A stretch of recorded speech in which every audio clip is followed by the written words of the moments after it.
Hello, welcome to the OK Preps Extra Podcast. I'm Patrick Prince, joined as always by Barry Lewis and Dean Rule. And we'll start off on a little bit of a sad note, Dean. This is your last podcast with us, at least on the high school ranks. We're moving some beats around, and you'll be moving primarily to OSU starting right after the bowl game. So your life on the prep beat didn't last too long. But you'll be going back to familiar territory covering the Cowboys for us. So we'll get into some of that later. And actually, just before this, Dean, you and I scheduled the OSU podcast for this week. So we'll be coming at you at 1 o'clock on Thursday. We'll talk a little OSU. So we'll get into all that. So let's start with recruiting, guys. We're 2 days away from signing day. Barry, why don't just at the beginning here, you just kind of give us a sense of the star power of the local recruits this year. How good are this bunch of recruits this year? It's really good. Unfortunately, injuries derailed a few of them during the season. But overall, it's a very talented group. Whenever you've got as many Power 5 schools involved with area football players, it's pretty impressive. I mean, whenever you've got Alabama signing one of your area players, that's always a good start with Cole Adams going to Alabama. And then, of course, Arkansas's got 3 from the Tulsa area, and that's impressive. And it's just a really, I'm not going to say it ranks number 1 of all time, but it ranks up there. Very good class of seniors in the Tulsa area this year for major college football. Dean, of the seniors that you have seen in the area this year, who might you be looking forward to seeing the most at the next level? Geez, I think you get, like Barry said, I didn't get to maybe witness some of the top talent as much this year because Cole Adams only played a quarter or a half. I never got to see Chance Wilson either, and I think that kid's going to be a star just based on everything that you guys have said about him and getting to read about him and watch some highlights. I'm really excited to see what he goes and does, and I'd be remiss if I didn't bring up Luke Haas and his brother Dylan, getting to watch both of them and what they can accomplish, because I think they have every intangible to succeed, not just succeed, but be a premier guy at the college football level.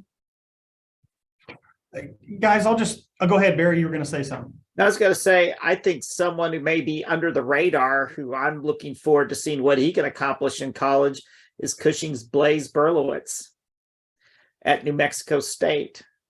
He's going to go down as one of the all-time passing leaders, top 10 in Oklahoma high school history. And I think New Mexico State has a steal. So just like I would feel that whoever is going to sign Metro Christian's Kirk Francis, and that will happen in February, that I think that's going to be a steal for someone. So looking forward to seeing what Blaze Berlowitz can do. I'm looking forward to seeing what McAllister's Eric McCarty can do at OU. And Devin Robinson at TU, I think we're going to talk about this later. He's also very intriguing to me. So for those who haven't been paying attention or just missed it, Barry, can you we've talked about Kirk Francis a couple of times on this podcast last couple of weeks. Can you just kind of bring us all up to speed on what's going on with him? He's you feel he's under recruited, right? Oh, absolutely. Anyone who could throw for 626 yards at a state championship game like he did, I think he deserves a look. Right now, I guess the top offer he's got is from Southeast Missouri State. But I think he would be a real steal for someone. I think there's some schools right now who really need to be checking him out. He's 6'2". He's got the size. He's got the arm. He's got the savvy. I think he's going to be a steal for someone in February. Why do you think he's under recruited? It's just one of those eternal mysteries, Patrick. Why was no one recruiting Josh Jacobs until the very end?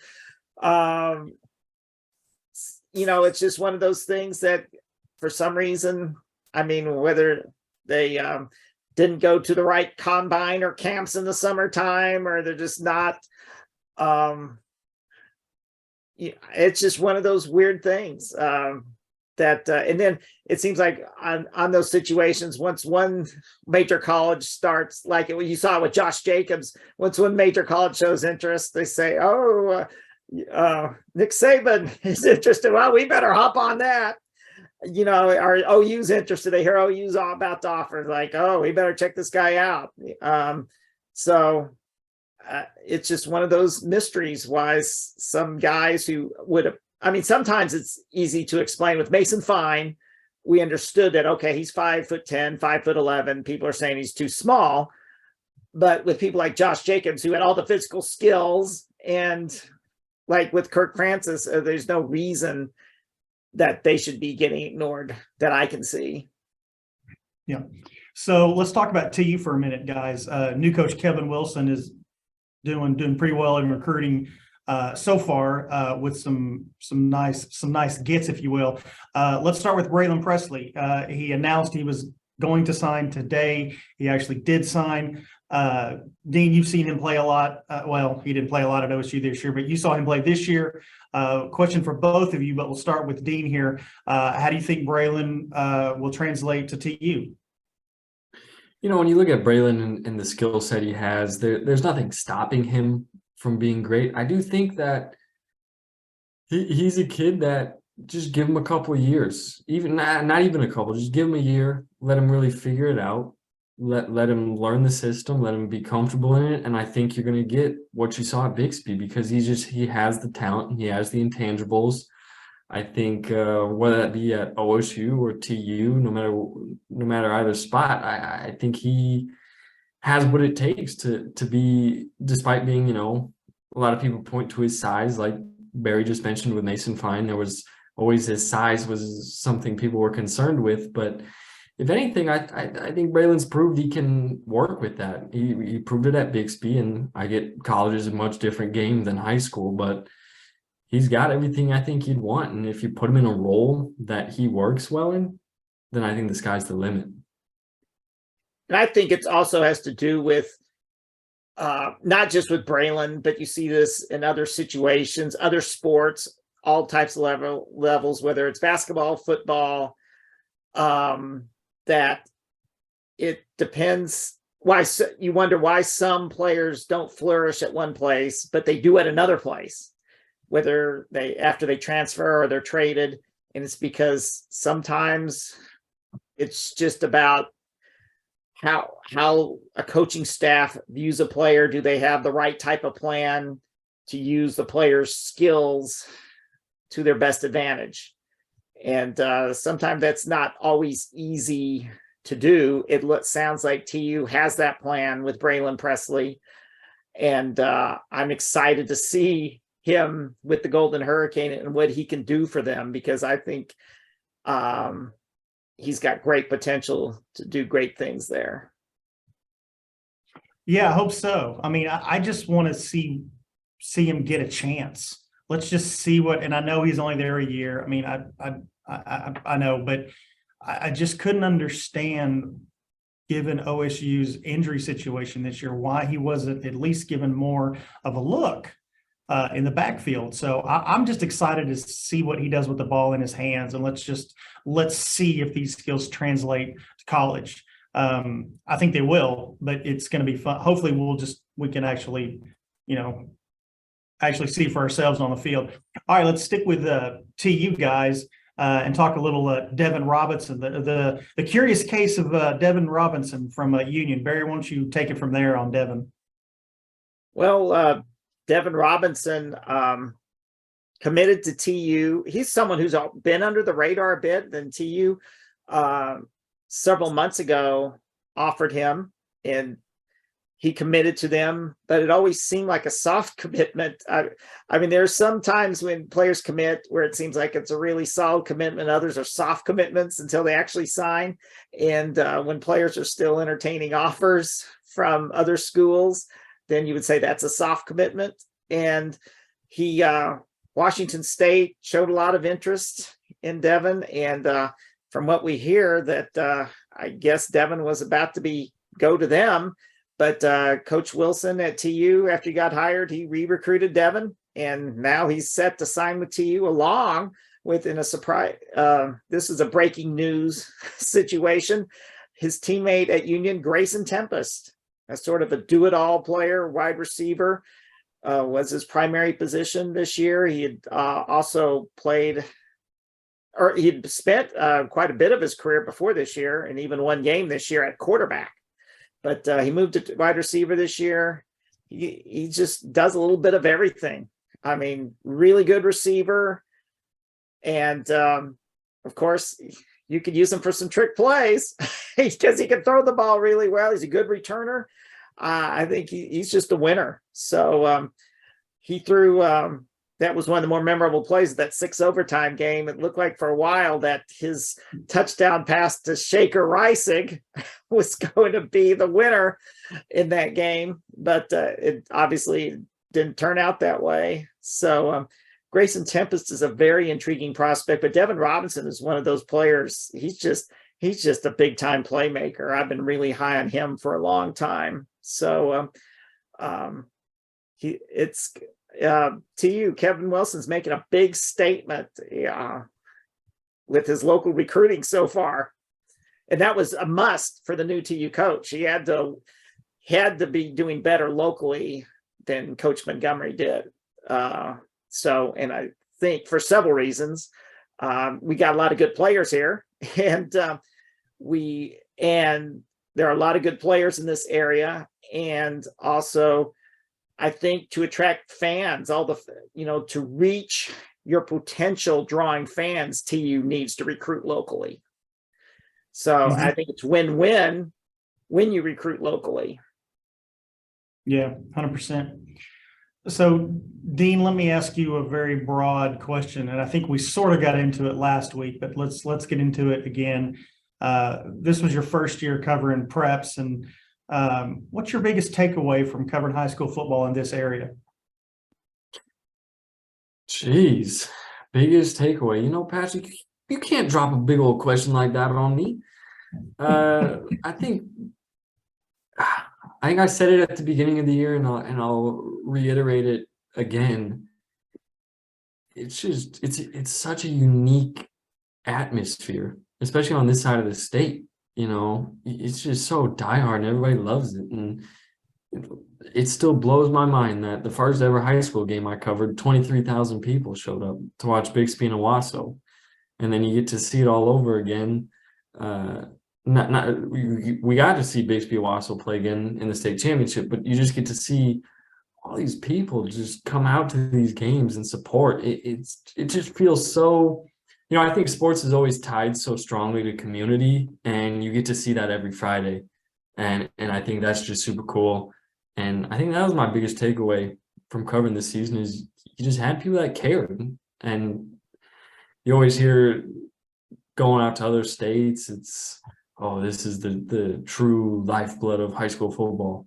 I think Tulsa's right up there with everybody else. Everybody loved it. Everybody cared, and you could feel it every Friday night. Yeah, there's a certain energy, right? You can just, like from August to December, there's just an energy that you can just kind of feel when it comes to high school football. And like Barry just said, it's really good here.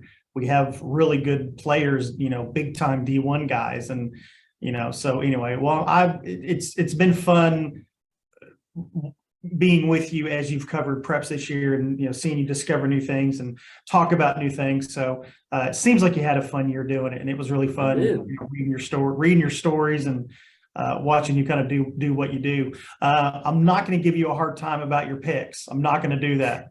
I'm not going to remind people where you finished. We already did that last week. We already brought that up last week. Give me a break. Fair enough. But let's stay on picks for a second. Barry, you sent out the final standings today. Bryce McInnes, he won, right? He did. Yes, he did. He won going away. Yeah. He won going away, and he picked 5 state champions. Like, how do you even do that? That's crazy. So Bryce has moved on to a full-time gig. So good luck to Bryce. Congrats on winning the picks. But Barry, let's give a little shout out to Ella Drake, our student picker, real quick. Why don't you take that one? Yes, the Region Prep volleyball standout.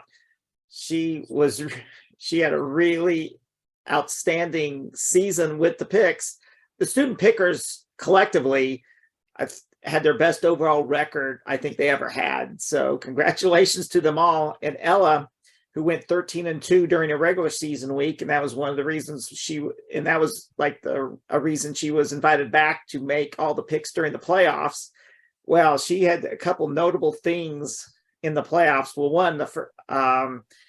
one week in the playoffs, she went 13-2. That's really good because it gets tougher in the playoffs. And then the last week of the playoffs, and when there's just 3 games, she got them all right. The only one of her 8 on the panel who got all 3 winners of the final weekend of the state championship game. So that's really good. She's also the only one to have picked the winners in all 3 top classes. She swept at Bixby, Stillwater, and Carl Albert. She got 4 state champions overall, which tied for second behind Bryce's 5. So Ella Drake, who had her outstanding volleyball season for Region Prep, she shows that she can pick football too. So congratulations to Ella. Yeah, that's fun. That's good to see her doing well. That's awesome. So we're going to take next week off for the holidays. So we'll come at you the week after next. So because of that, Barry, let's tease the Tournament of Champions real quick. What do you want to share about that? Yes, the Tournament of Champions scheduled Wednesday, December 28th through Friday, December 30th at the BOK Center. And an awesome field as usual, especially at the boys' side of the bracket, where you've got 4 returning state champions from last year. Of course, Tulsa Memorial, Roth, Bartlesville, Kingfisher, Edmond North, Crossings Christian, Union, and Dale. So it's a loaded boys field. And and then the girls, an outstanding field as well, led by Bixby, the defending TFC champion. And they came so close to winning a state championship last year, just fell short in the championship game barely. And so it's going to be a fun 3 days at the BOK Center. And it's a really economical buy. I mean, for $10, you get 4 games. So that's hard to beat. So it's a great environment, a great field. And I think in the girls' standpoint, I think Bixby's considerable favorite, although they're having to work around the injury of Meredith Mays, Abilene Christian signee, who Bill Hastings is going to be writing about later this week. She suffered a knee injury, so she's out for the year. But Bixby looks like a juggernaut in girls basketball too, and they're really good in boys basketball as well with Parker Frederickson. And of course, we know they're a juggernaut in football, so things are going really well in Bixby.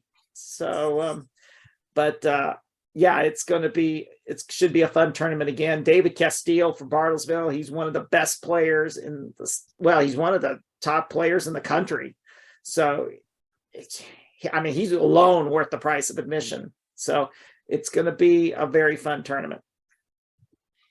Yeah, for sure. I remember going to Tournament of Champion games, Barry, back when it was at Memorial High School, and it was just it's always a great event. All right, so Wednesday signing day, guys. Why don't you tell us where you're going to be? Yes, Dean, where are you going to be? I will be in Stillwater, Oklahoma. That's where the day is going to start. Get to go see Mike Gundy, chat with him about 9:45, and I'm going to try to swing over to Stillwater High School, see Jacoby Sanders sign, and I'm still trying to get confirmation on if there's a chance I get down to Del City to see Jaden Foreman, all for OSU. Gundy's doing his presser from the airport, isn't he? He is. It's going to be exciting. Stillwater Regional Airport is the place to be. Mike Gundy from the airport. Love it. And then I'm going to be all over the place. I'll start off at Union, go to Bixby, and then wind up at Booker T. All right, I'll be at Rejoice watching Chance Wilson sign with Montana State. And as of now, no other Rejoice athletes are gonna be involved in signing day, but that could change. They've got a couple of guys. It could change. We'll see. All right. Again, Dean, thank you for all you did this year. It was great having you. I know Barry was a big fan. You'll do great things on the OSU beat. Obviously, you went to school at OSU. You assisted Kelly Hines this year, so you know the beat, you know the team, no doubt about it. So we'll all be looking forward to your great OSU stuff. Barry, any final thoughts from you? Well, it's signing day is always a fun day because everyone's a winner on signing day. Who signs and all, so it's going to be fun. It's always a long day, but it's a fun day. It really is. I'm glad you said that, Barry. It's one of the best days of the year. Like you said, just seeing these kids fulfill their dreams and seeing parents and the reaction. It's just like you said, everybody wins on signing day. It's a lot of fun to see these kids kind of fulfill their dreams. So, all right. So that's it for this week. We'll take next week off. Barry and I will be coming at you the week before. Dean and I will catch you guys later this week on the OSU beat and then going forward on OSU. So, guys, happy holidays, and we'll see you next time. Happy holidays, everyone.